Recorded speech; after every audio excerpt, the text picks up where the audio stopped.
Evening, 2 games for you tonight, plus February's goal of the month and analysis from Alan Shearer and Jermaine Genius. Chelsea, Everton coming up, but first at Old Trafford for the 150th top flight Manchester derby. Well, Ollie, the noise at the end, your reaction at the end, I take it that meant something. Of course it did. It's fantastic, you know, for the fans and the players, the team, the whole club, to be able to beat Man City at home is important. We've not done it for a while, so it was a big game for us. We played good in terms of the way we played. We missed a little bit the first half. We had a lack of aggressivity in the final third.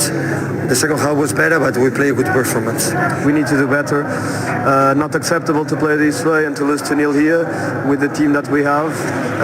Very bad performance, in my opinion. Obviously, in a Manchester derby, you want to get one over on your rivals, and it's a good win, but it's a big 3 points as well for us in terms of the table and where we want to be at the end of the season.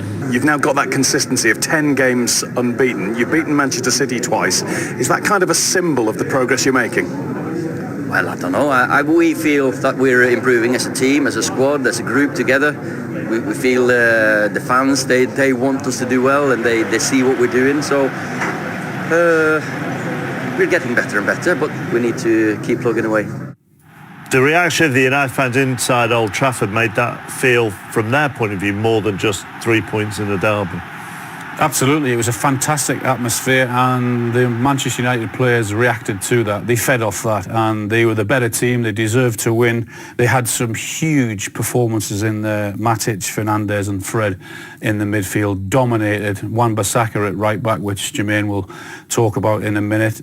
Just under 28% possession, but when they had the ball, they looked a threat. Still with the first goal, there will be plenty of City fans, maybe all City fans, who think this was slightly harsh to have been given as a foul. Yeah, I think it's soft. To be honest with you, I don't believe this is a foul. I think when Gundogan comes in, he nicks a good portion of the ball. Yes, he probably catches Fernandes there, but contact is part of the game. There's not enough there, in my opinion, for the foul to be given. But the foul was given, and then from that point, it was brilliant. I think it is a foul. I think he takes the ball and the man. You can see he goes in with the back of his knee. But having said all that, City should defend it better. But what about that for a run, and the pass from Fernandes is on the money, on the spot. There you go. Thanks very much. Keeper should do better, but to get the ball there in the first place and connect with it as he did, Martial, fantastic. I think that Fred arm in the air was the trick of him to Absolutely. go. They've worked on that on the training ground, and it's worked to perfection. I'll mention some of the individual performances that you could have picked out from a United perspective. He said that you're going to look at Wan-Bissaka, but mainly because that was a duel you wanted to see him against Sterling. Well, we know he's good at defending, but the 1v1 battle between himself and Sterling was something I was really looking forward to, and it was something that Wan-Bissaka came out on top of during the game. It was a difficult afternoon, I thought, for Sterling, especially in that first half. Wan-Bissaka's body shape here is telling Sterling where he wants him to go. He's dictating this movement here. He's saying, go on, you go down there and I'll take it off you. And obviously, people like Fred was biting at people's heels all day long. This one I particularly like because it's the inside run from Sterling. Sterling's been clever now. He's trying different things, but his body shape is good again. You can see where Sterling's trying to come from. Look how low he gets here. He's saying to Raheem Sterling, go on, you try it, and I'm going to be on you. And this is occasion where Raheem does give it a go. He thinks, right, I'm going to take you to the line. No, he's got that reach of his legs. He must be so annoying to play against because he doesn't give you a second to breathe. His legs are everywhere. This is the side of his game that he probably needs to work on. Going forward, brilliant, but that's not a difficult ball. He needs to be calm in these situations. He needs to get his head up and pick people out. He was a bit rash and got a little bit too excited in a really important moment, but he does show here that he is capable of doing it. He can, when he gets into these areas, playing lovely little delicate balls for his strikers to go and tap. But this was the moment for me of the match from his point of view. It's the first time that they actually lost him. Gabriel Jesus got the other side of him, but look at the ground that he makes up to make the tackle as well. It's a big tackle in a big moment during the game for him. What a performance. To kids watching, and I can remember playing as a kid, and you're taught all the time, keep your eye on the ball, keep your eye on the ball. Is that what he does in the defensive? He never looks at the player's legs or what they might be doing, always Correct. On the ball. It's exactly that. I mean, if you look at Raheem's body movements, every now and again he's throwing in a little body kind of swerve to try and throw Wan-Bissaka off. He's just calm, Wan-Bissaka. He just keeps his feet, he gets low, and he's kind of just saying, listen, I'm not going to move, you're going down that line, and if you go down there, I'm taking the ball off you. And it was as an impressive performance in such a big game for Man United that I've seen from from himself. It was brilliant. United's defence in general has improved over the last couple of months, but how much did Manchester City play into their hands, if you will? Yeah, a bit of both. There was certainly no penetrating that back line of United's. It was very, very solid. They got men behind the ball, and they had Sterling one side, Foden on the other side, and Aguero down the middle, and it was sideways, it was backwards, and there was not enough options to go for because they were outnumbered. It was a sea of red shirts in there. There was just no way through at all. Same thing again. Okay, they come out to the left-hand side, they move it, and look at the numbers around there, 3 and 4, and that was a constant, particularly in that first half. When they got there, then Lindelof clears it, and away they go again, Manchester United. First thought again is when Silva gets onto this ball here, this pass, have a look. He's having a look around, he's looking at his options, there isn't any.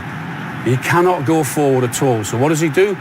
He comes back out, comes there, and that's it. The problem is gone for Manchester United. And it was far, far too easy for them. Second half, first 3 or 4 minutes, same thing again. Aguero comes short. There's no one running in behind at all for that back three. But then it sort of changed. 1v1 wasn't a problem either for Williams, so I thought he was exceptional as well. Jermaine mentioned the right back. 1v1, not a problem for him, for Foden. But then Foden goes inside and Mahrez comes out on this right hand side. Then all of a sudden they've got people getting into the box. They've got to create a 1v1 on that side now. They're now causing different problems. He whips the ball across in there. All right, no one gets on the end of it. Similar thing again. Great ball this time. Sterling should be in the back of the net. But I mentioned the numbers behind the ball and how well it defended Man United. They were magnificent as a team. Didn't have a lot of the ball in possession, but that is what they did so impressively. No way through. Too many red shirts. They were magnificent. Think Mahrez should have started? Yes, he definitely caused more problems trying to get in behind. He offered that little bit of trickery on that right-hand side. Certainly offered more than Foden did anyway. The bigger picture for Manchester United then, as they chase a Champions League spot, do you think Solskjaer, given how they've turned it round in recent weeks, but also their performances against sides in the top 6 this season, do you think he isn't getting enough credit? I don't think he is getting enough credit. I think he deserves a lot more now because of the way he's turned them around. There's a lot of negativity around them. He's got the player that he wanted in January in Fernandes. He has changed them. I think he's improving the players around him also. They've added 10% to their game because whenever he gets that ball, it's can they go forward? And every player in and around him is reacting to that. And they're a much better team for him in there. And he deserves more credit, does Solskjaer. Look, when the criticism came of Ollie, I thought it was warranted, personally. I thought there were too many indifferent performances, I think, over the last, particularly 10 games I can think of where, keeping more clean sheets, look more, much better going on the offensive side of things. The biggest thing I saw today, and kind of what it was prior, is I used to see a Manchester United team kind of line up in big games, hoping. The formation that they would put up and the way they would play, it was more hopeful. Whereas today I saw a belief in Manchester United and Old Trafford. They went out there, stuck their chests out, and there was a belief. It felt like United again, all of a sudden. And I think that's why the place lit up, and it's why the players responded. And you can only give that credit to Ole Gunnar Solskjaer for putting that into them. And that is his moment, really, I think, as a Manchester manager. And in terms of the system they played, they looked comfortable in the system and defending. It's not a problem for them all to sit deep. He played James, played Martial. It worked for them because, again, not for the first time this season, they sat back and then hit them on the break again. Does that, just a final one of that, does that belief also come from the signing of Bruno Fernandes? And from your experience in professional football, can one person arriving completely change everything? When you've got someone who comes into your football club with that attitude, with that arrogance, if you like, in a good way, to say, I've got the belief that I can turn this football club around, and he's certainly shown that he's got the ability. I know it's early days, but what he's given everyone else is reacting off him because of the way when he gets that ball, they're all moving. And I didn't see that in a lot of the United games before he arrived. I think there are certain players in big moments that just have this kind of like calm about them. And when everything's going frantic and everything's crazy and you give them the ball, it's just like, I know what's going on. Just give it to me and everything will be all right. And he already stinks of that. You know, he's got real quality, the fella. He's settled in nicely. And also, thank you for getting through all of that analysis without hammering the fact that we're in very simple... Place probably says it all. What made you happiest today? Well, the desire, attitude, commitment, the connection between fans and players and the team, because what a day they've had today, both the players and the fans. It's been, of course, they make us defend. That's just that type of team they are, but our fans can see players with commitment and attitude and desire, and we've done our job then as a coach today. When we spoke before the game, you said we need to be on the front foot. Is that exactly what you got? Well, I think so. I think we at times pressed them and pushed them back, and we were tried to be aggressive with the wing backs and 3 up front. So we ended up with 3 at the back. So when we hit the press, I think we made them make mistakes, and of course we're happy with the result. I can't put a finger on anything, but at times you'd like to defend with the ball in the team sometimes, but I'm not going to complain. Pep, Derby Day defeat for you. What's your reading of the game and how it unfolded? Well, good game. We play good. Our positional game was really good. We missed a little bit, especially in the first half when we arrived in position the 3 quarters to be a little bit more aggressive. We concede a goal, we should avoid it, and after 5 minutes for the spectators, but not much, 1 or 2 counterattacks. Second half was good, and congratulations United. Were you better in the second half, do you feel? You seemed sharper in the second half. Well, we're a little bit more aggressive, yeah, but in terms of the way we play good in both sides. Big signing, and it's another for that player to actually deliver, and he certainly has so far. And if we look at Manchester United's last 10 results, we have seen progress because they're unbeaten in 10. They've kept 8 clean sheets as well. That must be quite good for you to look at, considering at the start of the season there were lots of question marks over Man United and where their season was going. Yeah, and Bruno Fernandes has been part of 8 of them games, but yeah, the defence has obviously been really solid, and I don't think yet United are that sort of team where you can outgun teams where you score 2, we score 3. They might do the odd game. So it's even more important that they have clean sheets and they have that foundation and that foundation to build upon. And then when they do go ahead and they have got a clean sheet, they're devastating on the counter-attack. And clean sheets are such an important part, aren't they? It's huge. It is your foundation. It's what you build off as a team. And if that's right, then everything else can flow and flourish around it. But there were some individual standout performances today. I thought Wan-Bissaka was absolutely superb against Sterling, and Harry Maguire as well. Such an imposing figure, and his mentality, his body language before the game at the start. You know, when he didn't have the handshake, he kind of marched straight past the City players, didn't even look at him, was very focused on what he wanted to do, and you know that showed in the game. How much has Harry Maguire and Wan-Bissaka improved throughout the course of the season? Do you feel like they've made progress? I feel like they've, as the team's got better, so have they, or it's the other way around. As they've got better, so has the team. That they affect each other, and I think the confidence has got better, the belief that they can play, and having 8 clean sheets like that. I mean, that's some achievement. And I think what's been overlooked as well, Harry Maguire, since he's been permanent captain as well, that's a big ask. You know, for a new signing to come in and to take that role upon, it's a huge role, and he's done it seamlessly, and you know he's just grown into the role and got even better. And you'll know, as a centre half, if you're calm on the ball, that goes right through the team, and you have that stability, just like a goalkeeper, and it just goes right through the team, and that's what's happening at the moment. Okay, that's a good point, actually. So should we actually look at the goals? Let's look at the opening goal. Ryan, first of all, was this a free kick? No. I'd like to say it was, but I thought it was soft. But yeah, you see in players now, they go down very easily. Mike Dean maybe thought that he's gone through the back of him, but I thought it was soft. And you usually see the reaction of the players. Okay, Bruno Fernandes has gone down, but no one else has really appealed. I think it is the only thing that the referee's thought is that he has gone through the player to get the ball. Even though there was barely any contact, I think the referee from his position just felt that he went through the back of him, and Bruno Fernandes, you know, did well to buy it, really. The referee, he bought the dive that he made.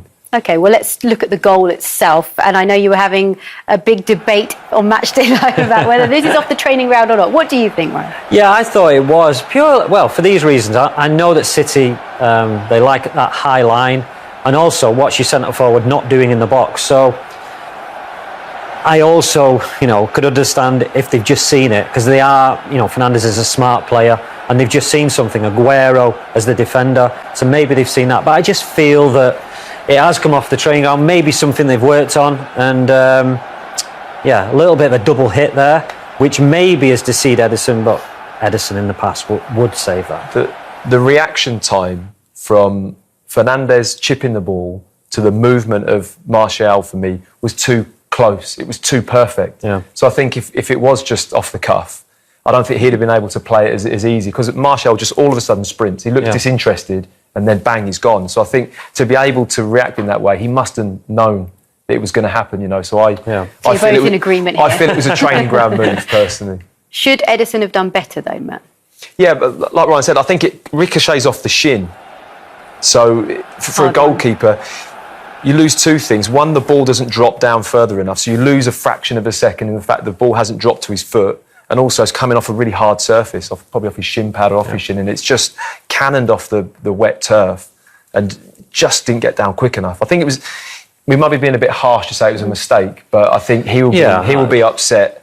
I think that he didn't save it. Yeah, he's a quality goalkeeper, More often than not, he will save that. And especially in a big game like that, it's fine margins. Well, they'll certainly be upset with the way the second goal. Good momentum now, haven't they? What do you think of their chances in terms of the rest of the season? Are we looking at a team that will be playing European football? I do, yeah. I think you've just touched on it there, momentum. So many things are going for them. Fernandes has come in and done so well. They've got players coming back. Bailly's back. McTominay's back. Hopefully Marcus Rashford will be back soon.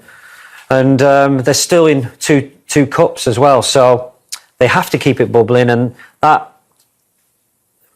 training, you can imagine it in training now. It's just a different dynamic. Everyone's buzzing. Everybody wants to play.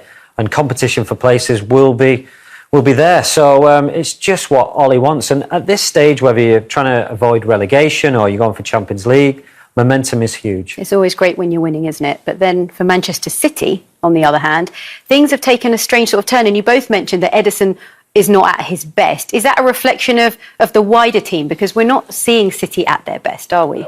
No, I don't think they're at their best. I feel his team selection today, especially across the midfield, it was very similar. The players have offered the same almost, very technical, like coming to feet a lot. I think they've really missed Kevin De Bruyne, his ability to burst through midfield, break a line, and his aggressive